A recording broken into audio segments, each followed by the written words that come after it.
Welcome to the Reconnection Club podcast, the show that helps parents heal troubled relationships with their adult sons and daughters. I'm your host, psychotherapist Tina Gilbertson. Each week I'll offer you compassion, clarity, and personal development tips designed to help you reconnect not only with your child, but with yourself. Now let's get started.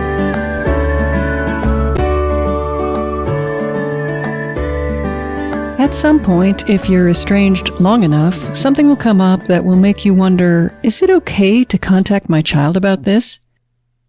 The bottom line is, you should really contact an estranged child only if it's absolutely necessary. So today we'll look at two types of events and talk about whether and how to communicate with your child about them.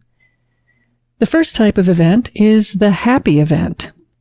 This includes weddings, graduations, bar and bat mitzvahs, anniversary parties, and family reunions. And the question may arise, of course, should we invite our estranged adult child? The short answer in most cases is no. We've got a flowchart you can use in the Reconnection Club library to figure out whether contact is necessary, but let me walk you through the basics here. First of all, ask yourself if it's even your place to do the inviting. If your child's sister or brother is graduating or getting married, that sibling is old enough to invite his or her own guests.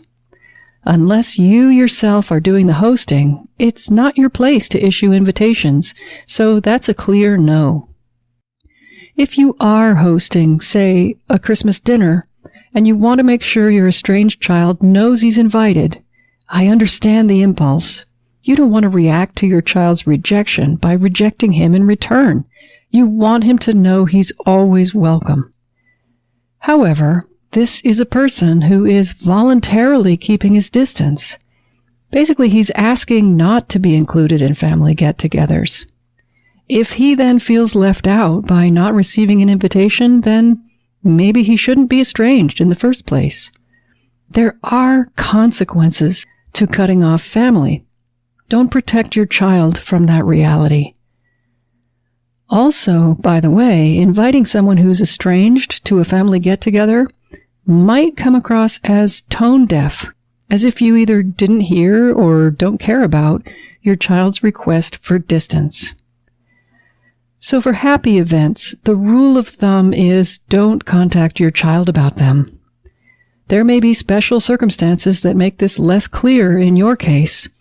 If you're a member of the Reconnection Club, you can use the discussion forums to run things by other people before taking any action, or submit a question to our monthly group Q&A call for me to address. Unfortunately, not everything that comes up in families is a joyous occasion. Illness and even death may occur while your child is estranged.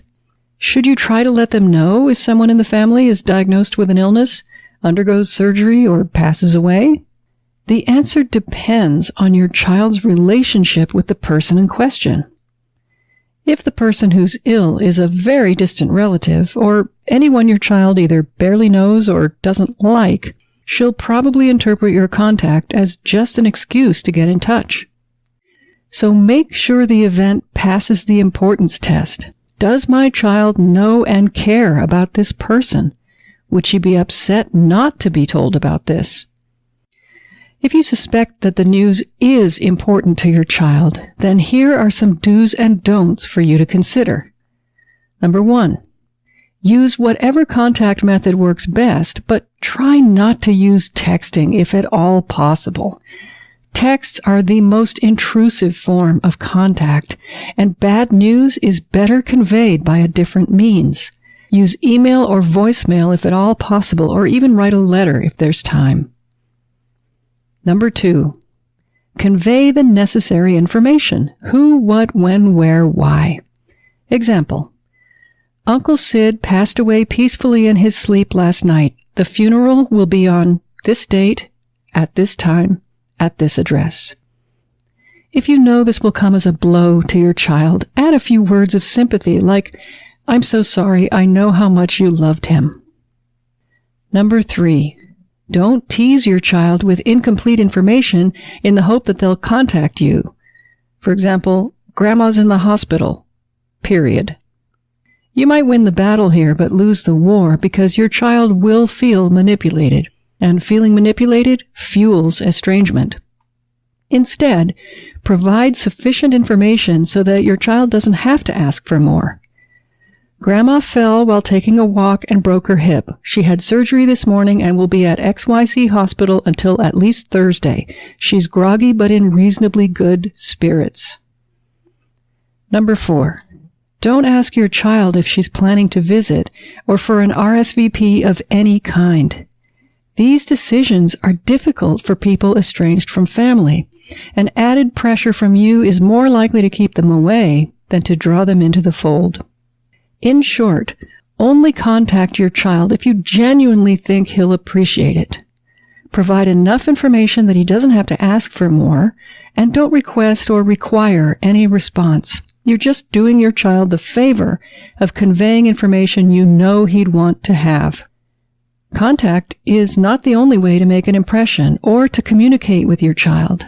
By not using family events as excuses to contact a child who wants no contact, you'll be conveying generosity and respect. You might not get results from that right away, but your child will notice. You'll be making a deposit in the relational bank account, and just like good financial investments, those will add up over time. If you're a Reconnection Club member and you'd like a handy flowchart you can use to figure out whether it's really necessary to contact your child about a specific event, download our Is Contact Necessary flowchart. You'll find it in the library under Documents at reconnectionclub.com/library. Until next time, remember that you are a loving, lovable, and still growing human being. So please take good care of yourself. Bye for now. If you've enjoyed this episode of the Reconnection Club podcast, I invite you to check out reconnectionclub.com. The Reconnection Club is for parents at any stage of estrangement from their adult, child, or children. So whether you've just realized there's trouble between you, you've been living with estrangement for years, or you're newly reconciled but still walking on eggshells, the Reconnection Club is your essential resource for information, support, and continued personal growth. With our courses and workshops, expert interviews, monthly Q&A calls, and a friendly, active community, the Reconnection Club is a wonderful place to be for anyone suffering the pain of estrangement from an adult, child, or children. So check it out at reconnectionclub.com.